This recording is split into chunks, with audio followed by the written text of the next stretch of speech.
The Astros open up spring training this weekend, and while you won't see Jose Altuve in left field the next couple of days, you will see him there soon, which begs the question, is he actually going to be, for the most part, the Astros' main left fielder? We'll discuss that, the Four Nation Cup final in the NHL All-Star Games wake, and on top of that, you can ask me anything. I'm Paul Gallant, and this is the Gallant Says Podcast. A radio show host in Seattle called Paul Gallant. Paul Gallant's wondering the same things a lot of people wonder. You are definitely living in the hindsight world today, Paul. Do you feel there's been a consistent theme with the interceptions? I think every interception really has a different story. I was just kind of curious what Paul gets to say. Are you kidding me? Paul Gallant, what the hell is wrong with you?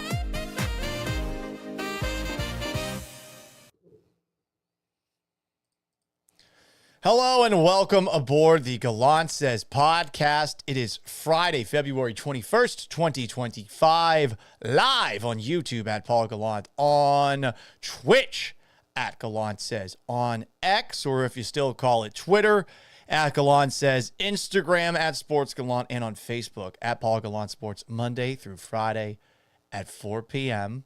Central Time. Also occasionally after major Houston sporting events. It's available after the fact wherever you get your podcasts, Apple and Spotify.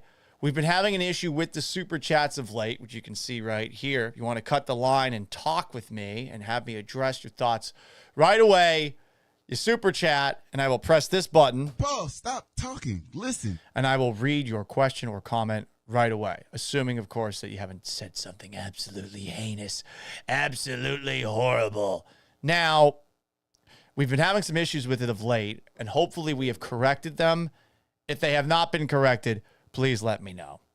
Anyway, the Astros begin spring training tomorrow. We're recording this on a Friday. 2 televised games over the weekend. Tomorrow at 12:05, they play Washington.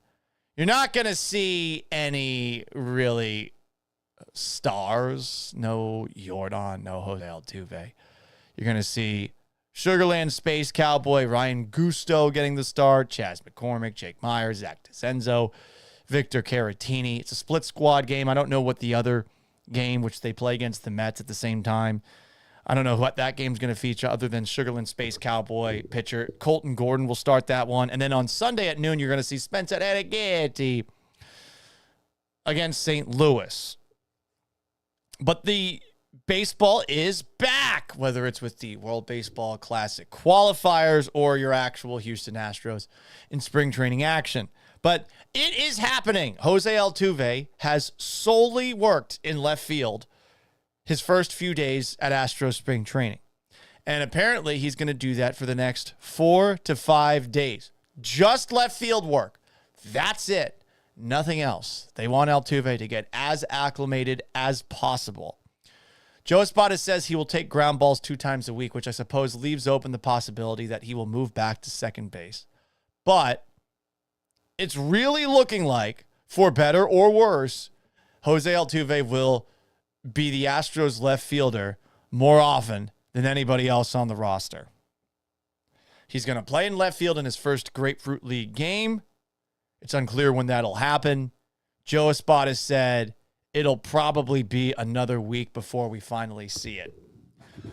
Everybody who's at spring training in West Palm Beach is saying that Altuve's looking good. I don't know how you can really properly gauge that, and it will be a lot easier to determine whether or not this could work based off of watching him in spring training. But all of the writing is on the wall. In case you've missed some of that writing, first off, he's only scheduled for the outfield drills, as we've said. Mauricio Dubon has been working in the infield, not in the outfield. They signed Brendan Rodgers. They signed Luis Guillorme. Bryce Matthews is also primarily working at second base. I mean, there's a lot of things that add up. And I'd be shocked if you're not seeing mostly Jose Altuve in left field. And I'm starting to think it actually might work, not based off of the reports from people who are actually down there in West Palm Beach, but there's something that for whatever reason has me feeling like this actually could work. Some of the unconventional shit that the Astros are doing this offseason. They're trying to be more patient at the plate. They bring in Isaac Paredes, who faced, who was drawing more pitches than anyone in baseball last year. One of the best walk rate guys in baseball. Christian Walker, same thing. So more patience at the plate. Hopefully decent production. I did ask on Twitter today, hey, how will the Astros fare offensively? Will they be able to, I guess, get any of the similar production to Alex Bregman, Kyle Tucker, with Christian Walker, with Isaac Paredes? And truly, I don't know the answer to that. I don't know. But I'm feeling better about it today because I feel like that approach of being more patient at the plate is something that they really need to do. And then on top of that, Altuve in left field. What could go wrong? Is it really that crazy? Is it really that far-fetched? What could go wrong? Would he be that bad out there? Is left field that hard to play? And I know we've seen Craig Biggio make the switch from second base to left field, and there were mixed results there. But Altuve is reasonably athletic. Shouldn't he be able to make it work out there? Altuve did have the day off from base running today because he's been running in the outfield so much. Does kind of strike you as a soft boys nominee for perhaps next week, Wednesday, on ESPN 97.5 and 92.5. But he's running in the outfield a lot. And I don't think it's necessarily going to be a disaster.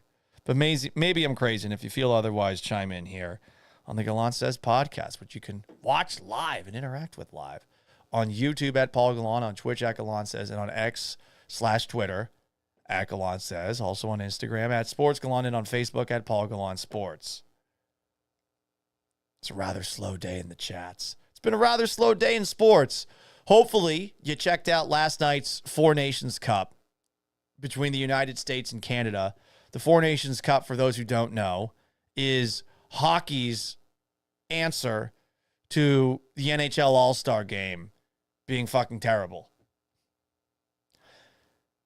I am not a diehard hockey fan. I wish there was a hockey team in town. It's a sport that I have a weird relationship with. I grew up in Massachusetts. You would think that would make me a diehard hockey fan. I liked playing roller hockey. I'd watch the Bruins occasionally, but of all my favorite teams in Boston growing up, the Bruins were the one that I probably thought about the least. Part of that had to do with the fact that my dad, who grew up a diehard Boston Bruins fan, was kind of miffed about the way that they treated a couple of their best players, specifically Bobby Orr. He felt like they were cheap, let this guy go for free, and he never really forgave him for it. So growing up, I never really liked hockey all that much. Then I moved to St. Pete, Florida for high school, starting my freshman year in 2003, 2004. And I went to 12 games for the Tampa Bay Lightning over a season where they ultimately won the Stanley Cup. Hell, we went to the Eastern Conference Finals together. It was awesome. I had so much fun watching hockey that year. They had a really fun team. Martin St. Louis was my favorite player. Vinny Lecavalier, Dave Andrechuk, Nikolai Habibulin was their goalie. My random favorite player was Ruslan Fedotenko. I could name so many random guys on that team. I fell in love with hockey that year. And then the very next year, the lockout happened. I go to college at Syracuse. Syracuse doesn't have a men's hockey team. I moved to Houston. Houston had the Arrows for a couple of years. Then they moved to Iowa. I moved to Seattle. Kraken didn't start until right after I was about to leave. And then after all that goes down, I moved back to Houston, who still doesn't have a hockey team. So I have a weird relationship with it, but it's always been something that I'd think if it were in the town that I live in, that I'd love it, that I'd watch it a lot, and that I would do my best to cover it. So perhaps this is recency bias, and perhaps this is, I want something that I haven't had yet. I want what I know I can't have. It's something that's been a constant in my dating life. But I really would love to see hockey here in Houston. And I threw this question out on my Twitter /X, At Gallant says, the question is the following. And I prefaced it like this, because I really like this Houston Rockets team who plays the Minnesota Timberwolves tonight. They're physical. They put in a lot of effort. They're good on defense. Conceptually, I do like the sport of basketball too. It's one of a few sports that I've actually played in my life. Not that competitively post 5th grade, 6th grade, but I did play on an intramural team when I was in college. I felt like I was reasonably athletic, even though I had no dribble with my left hand and a pretty ugly looking shot that resembles a trebuchet. I enjoyed playing basketball. It was a fun sport to play. I really enjoyed playing defense. And maybe that's why I like this Rockets team. I like a little football in my basketball. But to go back to the poll question that I asked and prefaced it like this, I love the way this Rockets team plays. Physical, high effort, defense, and conceptually, I like the sport of basketball. But damn, I really miss living in a city with good hockey. You could have a pro team in just one of these sports. Which would you pick? 61% answered basketball, 39% answered hockey. And I get it. The Rockets, they won back-to-back titles. So there's a loyalty there. Of all the teams in Houston over the last 30 years, they've been consistently the best one, even if they've only won 2 titles over that stretch.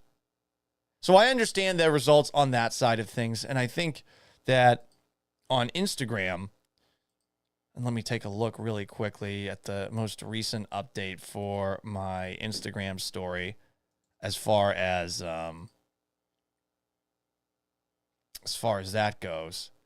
I want to say that the last I checked, it was 69% saying, yeah, they'd want basketball, and 31%, excuse me, not 31. Wait, yeah, that's the right math. 31% they wanted to have hockey. So I think a lot of people are perhaps seeing the big picture, realizing that the hockey that we saw last night has a little nationalist flair on top of it, has an extra bit of meaning to it because of that for the players who are involved. Like, this was a perfect kind of storm to look at the NBA compared to the NHL and think to yourself, you know what? Fuck the NBA.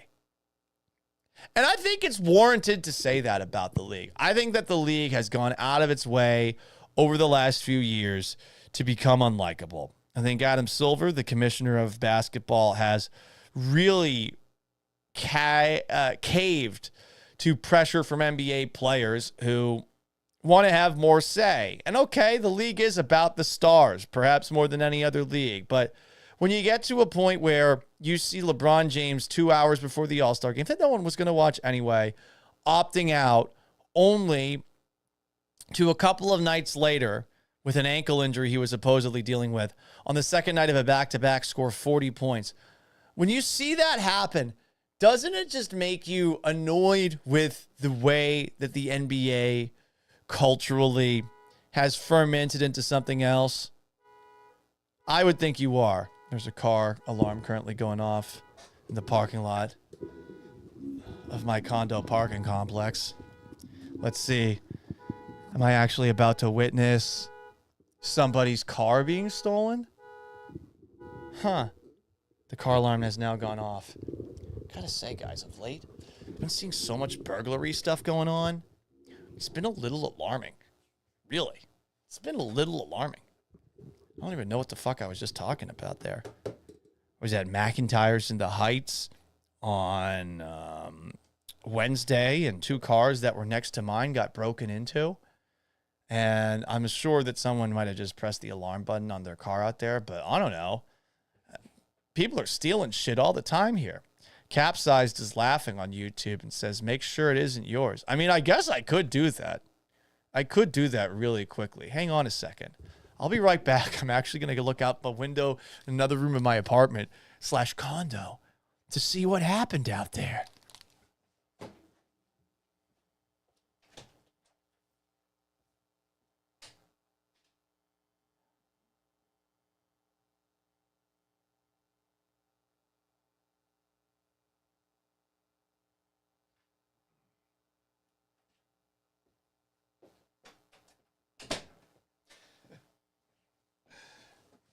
All right.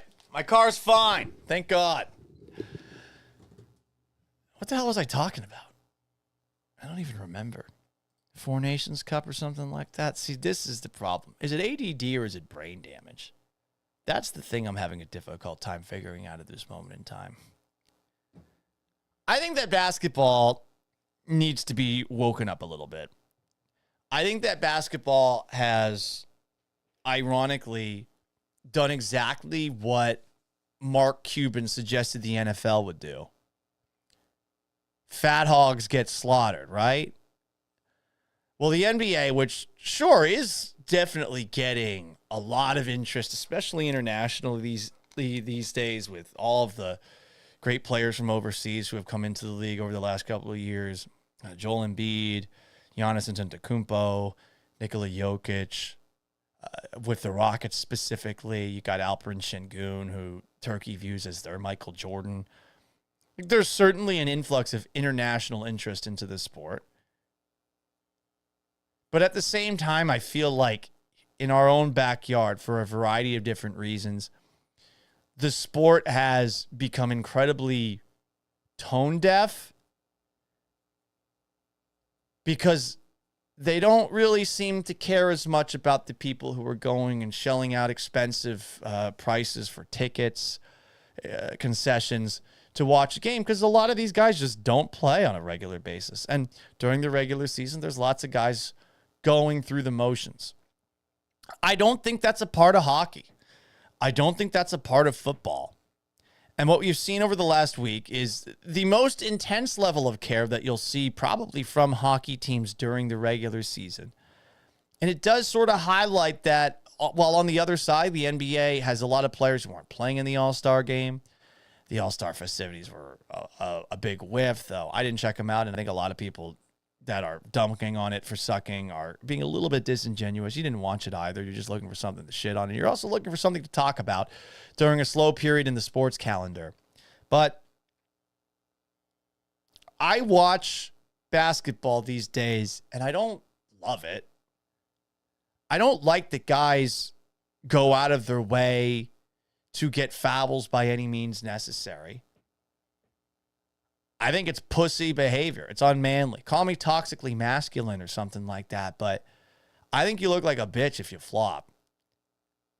I don't understand how people can do it on TV and think to themselves, yeah, I'm okay with this. I'm okay with what I just did that everyone can watch in replay so that I could get myself that key call. I'm okay with what I just did. I just don't know how you can do that without any shame.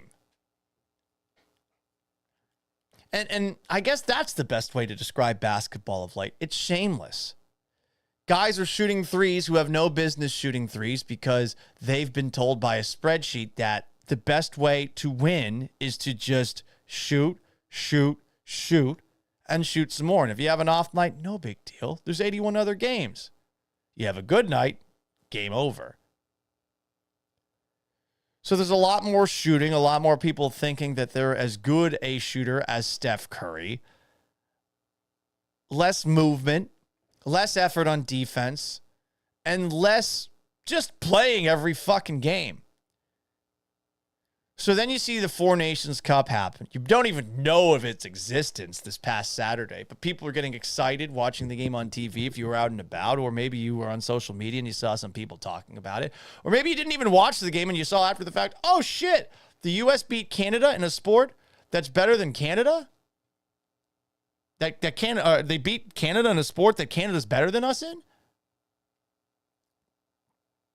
And you see that and you're like, damn, this seems a lot more fun than the NBA. Jason Wagner's making a couple of comments here. I can't decide which commissioner I hate worse, Silver or Manchild. I guess Manchild because baseball is my favorite sport.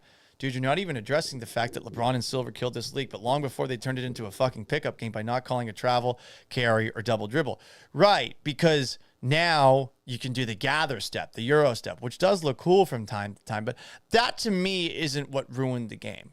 And I think you can go back to the 90s, and we remember highlights of guys just knocking the shit out of each other in the 90s, and you forget that some of the basketball was a little bit difficult to watch. But I do wish it was a little more physical, and I think American sports watchers, I think you appreciate that physicality.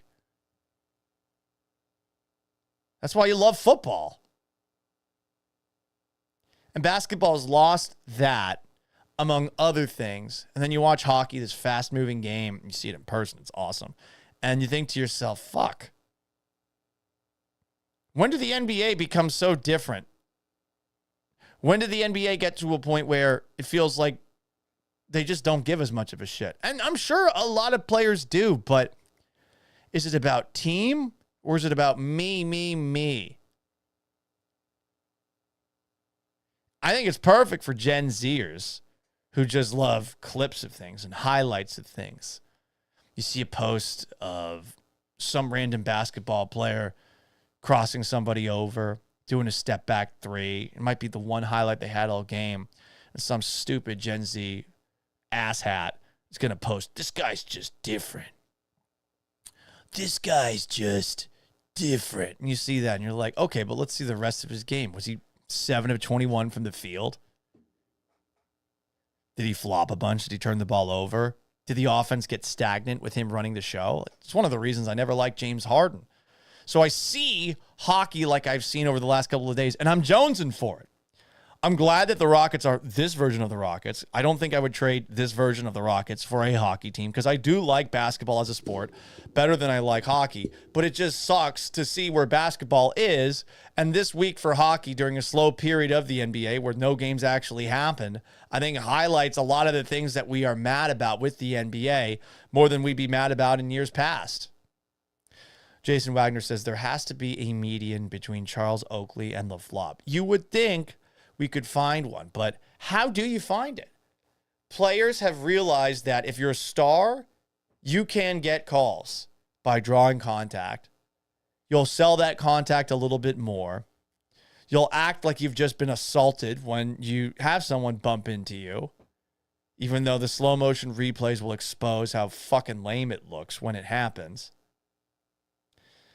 There's no real going back. And you know, I get that David Stern was an asshole and that back in the day, perhaps owners were now governors. God, I can't believe we changed that name. We're a little bit more prickish towards players. But now the power dynamic shifted, and I don't think the average person identifies with basketball players anymore. These are guys that generally have been, you know, in that AAU culture growing up. Do you really see, outside of the players maybe coming from overseas, do you really see that, wow, this guy overcame all the odds in the same way LeBron did when he came out of high school and did everything he did? Because to LeBron's credit, he had a shit ton of pressure on him when he came into the NBA. And he's actually exceeded the expectations that people had for him. I mean, that had to have been hard. But that doesn't mean that you still root for him necessarily if you're one of the 29, 28 other fan bases, not the Cavs, not the Lakers, in the NBA. Like, do you really want him to succeed? Are you watching for him? No, he's just unrelatable.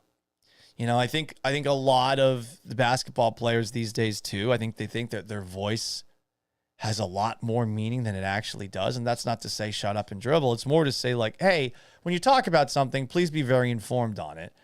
And I think a lot of the things that they talk about where, you know, we're talking about privilege and stuff, like, well, what is wealth privilege? You know, I mean, I get it. You're a black man. Theoretically, you're driving in a nice car. A cop could pull you over for no reason, all that stuff. And that's stuff that gets brought up a lot, and it's fair for it does happen, you know?